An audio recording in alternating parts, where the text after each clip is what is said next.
Alright guys, we are getting very close to finishing this foundation. Yay!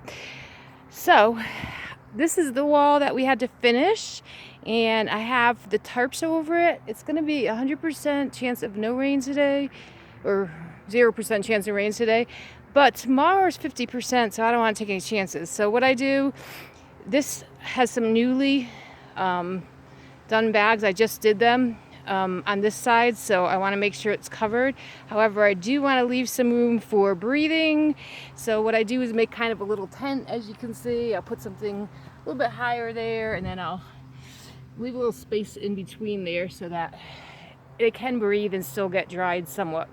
So that side, I needed to do that, and this wall right here is all dry and it's looking pretty good.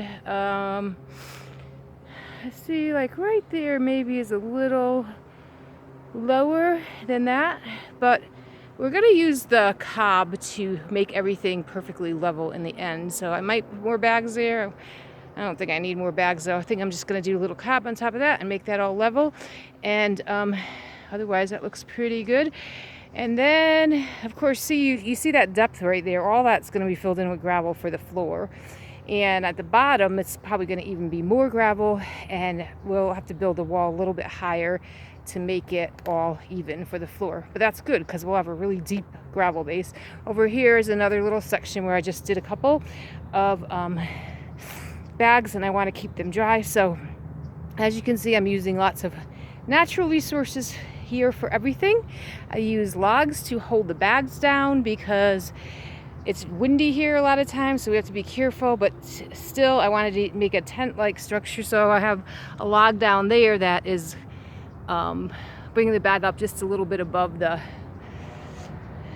or bringing the land up just a little bit above the bags so that there is some air in there also to breathe.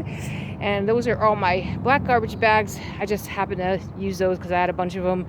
I could have got another tarp, but they were there. So that's my pile of garbage bags. So even though it looks a little bit like a dump around here, everything is a resource. Over here, like you can see right there, it only looks like there's 2 bags, but there's actually probably 3 more under that. So this is what I mean about the level. This is where I'm going to have to do cob to bring the level up to be even with the to the level over here before I actually put the floor in. And then over here I have a bag of, looks like a garbage bag, but it's actually full of glass. So one of the layers before we do the gravel is going to be glass, and it's going to be fun because I'm going to tamp it.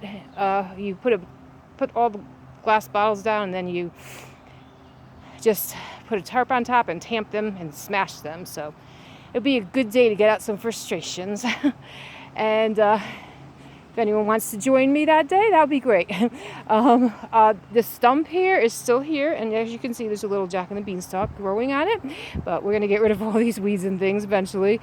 I decided with this stump, it's not really that big, and it actually is kind of, I started to burn it, so it's pretty weak, but then it's got like little sections where some parts are thicker than others, so I'm thinking with the chainsaw, I can cut out that little section right there, and then maybe cut it out section by section, and then if I get it down even just half of what it is, the floor is gonna be all around it anyway, so it's really not gonna make a difference. So I think I can do it with a chainsaw. So we're gonna give that a try eventually, and I'll show you that when I'm done. So I'll give you a view of the, oh, by the way, I only have, I think 14 bags left, if that. Maybe, yeah, it's about that. Anyways, that's next week I'll be done with the foundation, so praise the Lord. So I'm going all the way around. That's that side that we had to finish up, and then that nice level side up there, the part that we are just put some wet bags on down here, and now you're seeing the top of that layer that I was showing you has a much deeper foundation than you think. When you're looking from the top, it looks like it's not very high, but it's actually pretty deep. So I think we're in good shape. I'm going to get some dirt to fill in this whole section right here because I moved the wall up, and it left me with sort of a little bit of a, I don't want to call it a cliff, but a sloping area here. So I think that'll be, if I fill that in with dirt, then I can get all those rocks filled in too, and then it'll be nice and tight and compact there. And then, of course, on the sides, I'm probably going to do cob, just like a cob dressing, or kind of like a stucco, I guess you would think, like just to smooth it all out so we don't see all these ugly bags. And it's going to be beautiful when it's done. I'm actually totally considering doing the logs on a lot of this, because I think what I'm learning from this is that we do have a lot of moisture here and we have a lot of rain. So we have a lot of sunny days too, but it's back and forth all the time. I think it would just take forever to do a whole cob house. So I'm going to do parts of this in logs, and that's why I have to get this floor really even, because I'm going to use a regular floor frame so that I can toenail the logs vertically into the floor frame. So we got a long way to go, but it's exciting. So that's my update for this week. I'll see you next week. Have a good day.